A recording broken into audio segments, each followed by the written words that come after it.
चलिए देखते हैं क्या पढ़ना है बेटा आज हमको। हमने पिछले लेक्चर्स में देखा था कि हम स्प्लिटिंग द मिडिल टर्म से कैसे फैक्टर्स को फाइंड करते हैं, फैक्टराइजेशन मेथड से हमने फैक्टर्स को फाइंड किया था। आज हम बात करेंगे बेटा क्वाड्रेटिक फॉर्मूला की। सर जबकि वहां पर फैक्टर्स निकल ही रहे थे स्प्लिटिंग द मिडिल टर्म से या फिर फैक्टराइजेशन मेथड से, तो क्वाड्रेटिक फॉर्मूला क्यों? सोचने में आता है ना कि जो हम ये फॉर्मूला लिख रहे हैं, क्वाड्रेटिक फॉर्मूला क्या होता है? क्वाड्रेटिक फॉर्मूला आपके पास होता है basically x is equal to minus B plus minus under root B square minus 4ac upon में 2a। ये इतना बड़ा फॉर्मूला होता है अपने पास क्वाड्रेटिक फॉर्मूला, जिसको एक और नाम से जाना जाता है श्रीधराचार्य फॉर्मूला। जो काम हम पिछली एक्सरसाइज में फैक्टर्स निकालने के लिए करते थे, मतलब जिसको हम बोलते हैं रूट्स निकालते थे, वही काम आपका क्वाड्रेटिक फॉर्मूला लग करेगा। लेकिन सर ये क्यों जरूरी है क्वाड्रेटिक फॉर्मूला, उसी से क्यों नहीं निकाल सकते? बेटा बहुत जरूरी क्वाड्रेटिक फॉर्मूला। मैं आपको एक क्वेश्चन पूछता हूं कि मुझे बताओ इसके फैक्टर्स क्या होंगे। मैंने क्वेश्चन ये लिख दिया आपके सामने, लाइक मैंने लिख दिया 2x स्क्वायर प्लस x और यहाँ पर कुछ भी लिख दिया मैंने plus 6 is equal to g। मुझे काम करो इसके रूट्स निकाल के दे दो आप, तो माने बात। बहुत इजी सा क्वेश्चन है। फर्स्ट नंबर का मल्टीप्लाई लास्ट वाले नंबर से किया, 6 टू जा कितना हो जाएगा अपने पास 12 हो जाएगा। इसके बाद में जो भी ऐसा कुछ नंबर जिसका मल्टीप्लाई करने पर 1, मल्टीप्लाई करने पर 12 और प्लस करने पर 1 आ जाए, बता सकते हो क्या? निकाल के देखो एक बार, वीडियो को पॉज करो और करने के लिए ट्राई करो, फिर मुझे बताना कि सर ये फैक्टर्स इसके हो सकते हैं। ईमानदारी से करना बेटा, बहुत कुछ सीखने को मिलेगा इससे आपको। बताओ फटाफट से बताओ क्या हो सकता है फैक्टर्स इसके या फिर रूट्स इसके निकले। चलो देखो मैं बताता हूँ आपको, इसके रूट्स पॉसिबल ही नहीं है, there is no real roots. ये क्या बात हुई सर? देखो हर क्वाड्रेटिक इक्वेशन जो होती है जरूरी नहीं कि उसके रियल रूट्स पॉसिबल हो। कुछ क्वाड्रेटिक इक्वेशन ऐसी भी होती है जिसके रियल रूट्स ही पॉसिबल नहीं होते, तो उसको निकालने के लिए हमारे पास एक फॉर्मूला आता है जिसको हम बोलते हैं क्वाड्रेटिक फॉर्मूला, या तो फिर उसी को दूसरे नाम से बोला जाता है श्रीधराचार्य फॉर्मूला। क्या होता है सर? श्रीधराचार्य फॉर्मूला आपके सामने लिखा हुआ है x is equal to minus B plus minus under root B square minus 4ac upon 2। बहुत इजी फॉर्मूला है, एक दो क्वेश्चन आप करोगे तो चीजें आराम से समझ में आ जाएगी। ठीक है, मैं ऐसे कैसे बोल सकता हूँ बिना रूट्स को निकाले कि इसके रूट्स पॉसिबल होंगे या फिर नहीं होंगे? चलो एक बात बताता हूँ आपको। यहाँ पर ये जो इस रूट के अंदर बी स्क्वायर माइनस 4ac लिखा हुआ है ना, इस रूट के अंदर ये जो बी स्क्वायर माइनस 4ac लिखा हुआ है, इसको बोलते हैं बेटा हम डिस्क्रिमिनेंट। क्या बोलते हैं? डिस्क्रिमिनेंट। सर ये डिस्क्रिमिनेंट क्या होता है? डिस्क्रिमिनेट करता है।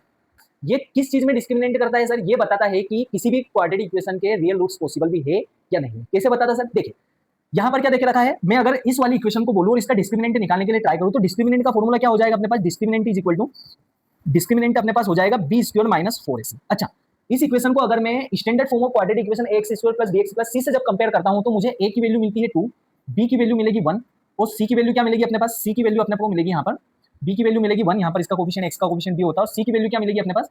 6 है ना। इस वैल्यू को इसमें पुट करो, बी स्क्वायर का मतलब हो जाएगा 1 स्क्वायर माइनस 4 इंटू ए की वैल्यू क्या है 2 और सी की वैल्यू है 6। इसको जब आप सोल्व करोगे तो ये क्या हो जाएगा 6 4 जा 24, 24 2 जा 48। तो यहाँ से बेटा डिस्क्रिमिनेंट निकल के आ रहा है अपना कितना? माइनस का 47। डिस्क्रिमिनेंट निकल के आ रहा है माइनस का 47। अच्छा मैं आपसे एक बात पूछता हूँ, क्लास को नहीं, चैप्टर नंबर फर्स्ट में हमने ये बात करी थी कि जब भी अंडर रूट के अंदर कोई नेगेटिव नंबर आ जाता है ना, तो वहां पर वो रियल नंबर नहीं होता, वो हमारे इमेजनरी नंबर्स हो जाते हैं। सर इमेजनरी नंबर्स क्या होते हैं? इमेजनरी नंबर्स तुम लोगों को क्लास 11th में पढ़ने को मिलेगा, है ना। कॉम्प्लेक्स नंबर जो होते हैं हमारे, वही हमारे इमेजनरी नंबर्स होते हैं बेसिकली। ठीक है, इसको अगर मैं बात करूं तो देखो यहाँ पर मैंने बी स्क्वायर माइनस 4ac था हमारा अंडर रूट के अंदर, तो बी स्क्वायर माइनस 4ac की वैल्यू तो अंडर रूट माइनस का 47 आई। इसका मतलब ये वाला नंबर तो सर इमेजनरी हो गया। अगर ये इमेजनरी हो गया तो इस पूरे नंबर को ये क्या बना देगा? कॉम्प्लेक्स नंबर या फिर imaginary number.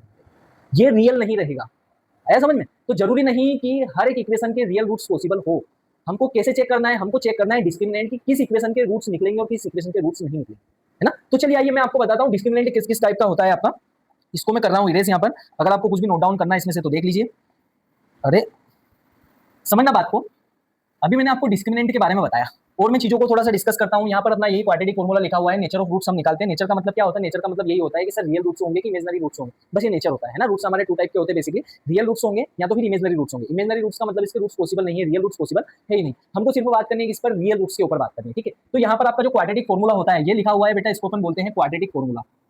Quadratic formula direct exam में भी पूछा जाता है 1 नंबर में, तो ध्यान रखना, और 3 से 4 नंबर के इससे क्वेश्चन भी बनते हैं। अच्छा इसी के साथ में इसका एक और नाम है बेटा श्रीधराचार्य फॉर्मूला।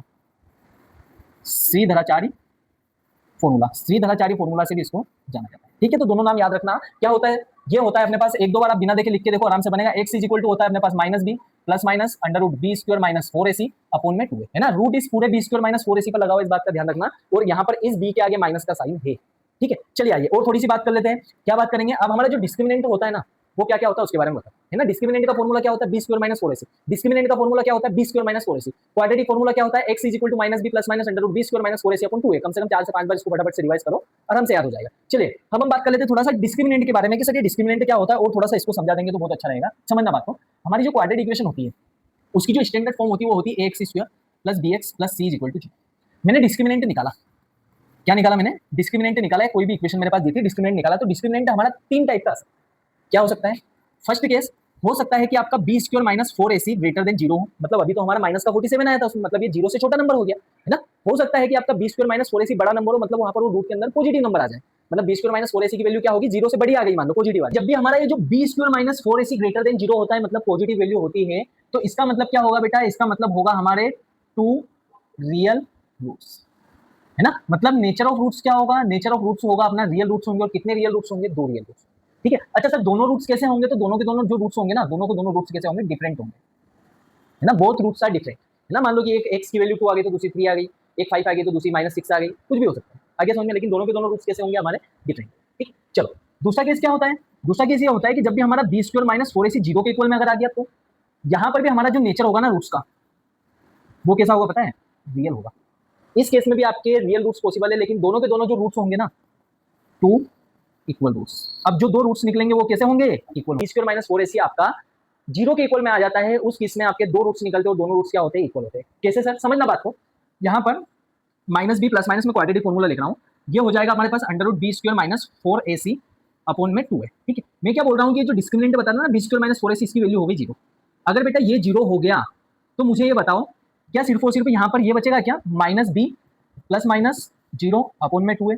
आप बोलोगे हाँ सर, इसका तो कोई सेंस ही नहीं माइनस बी प्लस माइनस 0 का, तो यहाँ से सिर्फ क्या बचेगा, यहाँ से बचेगा हमारे पास माइनस बी अपॉन 2 है। एक बार प्लस का 0 लोगे, एक बार माइनस का 0 लोगे, तो भी कोई मतलब ही नहीं है, तो यही आएगा आपका माइनस बी अपॉन 2 है, और दूसरा रूट भी क्या निकलेगा, माइनस बी अपॉन।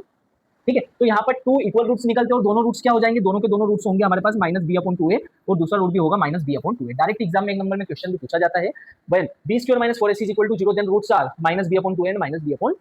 ठीक है, थर्ड वाली क्या कंडीशन होती है सर, थर्ड वाली कंडीशन हमारे पास ये हो जाती है कि जब भी हमारा बी स्क्वायर माइनस 4ac जो है, बी स्क्वायर माइनस 4ac अगर लेस देन 0 आ गया, इसका मतलब ये जो वैल्यू है बी स्क्वायर माइनस 4ac की, ये नेगेटिव आ गई, मतलब 0 से अगर छोटा नंबर आ गया, तो उस केस में बेटा हमारे रूट्स पॉसिबल नहीं होते हैं, मतलब रियल रूट्स आपके पॉसिबल नहीं होंगे, तो यहाँ से क्या होगा, नो रियल रूट्स पॉसिबल। ठीक है, तो ये थर्ड वाला केस अपने पास क्या बन जाता है, नो रियल रूट्स, कोई भी रियल रूट हमारे नहीं रहेंगे।